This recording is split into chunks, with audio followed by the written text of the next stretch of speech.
All right, in our previous video, we talked about this lifelong process of spiritual formation that all of us are involved in. And we also talked about the fact that God is at work in that process, but that also there's work we do in that process. We talked about the role of spiritual practices in that. But I find that even with those ideas, it can still be a little disconcerting or confusing of what exactly do I do? How should I be thinking about this process?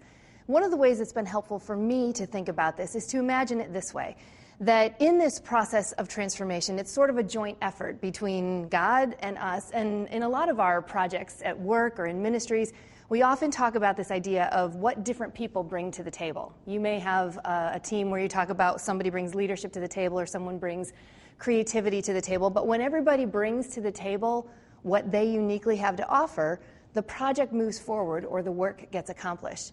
So using or borrowing from that metaphor, I'd like us to think about the fact that what's on this table is unlike any other table you may have ever sat at. What's at this table is your soul being restored, your soul being transformed, incrementally, but I would say irrevocably, over time, you and me becoming a different kind of person. That's what's on this table. Now, if that project is going to move forward, if that's actually ever going to happen, there are two people, two chairs at this table. First one we need to talk about is God. What does God bring to this table? If you were thinking about it as a team, what is his contribution? What does God bring to the table?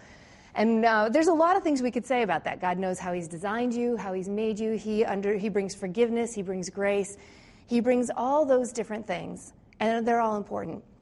But the most important one, and I suppose they're all sort of parts of the same, but the most important factor I want to focus on is that God is the one who brings the power. Only God has the power to shape or reshape who you are at the core of your being. Only God has that power. And in God, the power and love to do that coexists. It's like two sides of the same coin. So God brings the power. And how often would you say God is in this chair?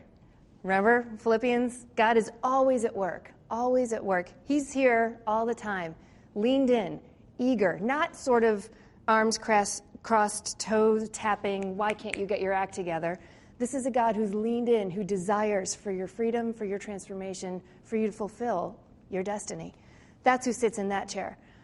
But there's another chair at this table, and that's for each one of us. And the question then becomes, what do we bring to this table for this project to move forward, for transformation to actually happen?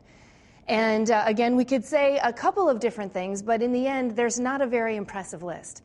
The things we get to bring are brokenness, we get to bring our openness, we get to bring our availability, yieldedness, surrender, all those things. It's not an impressive list. But here's the catch. Bring it we must. Bring it we must if this project is going to move forward. Because God is a respecter of persons and never moves into the human soul uninvited.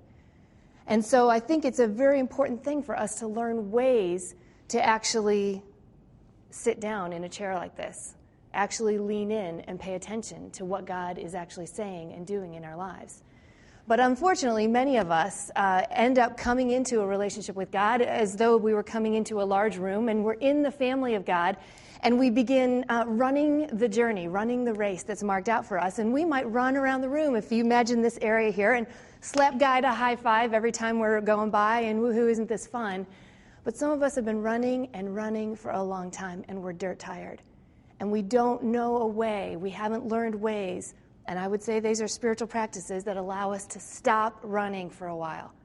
Running is good, but we need to stop and learn to sit down and maybe learn to lean in and pay attention to, in our brokenness, what the God of the universe has to offer. This table is available to all of us all the time. The question is, are we going to learn how to sit down? And that's what spiritual practices help us do.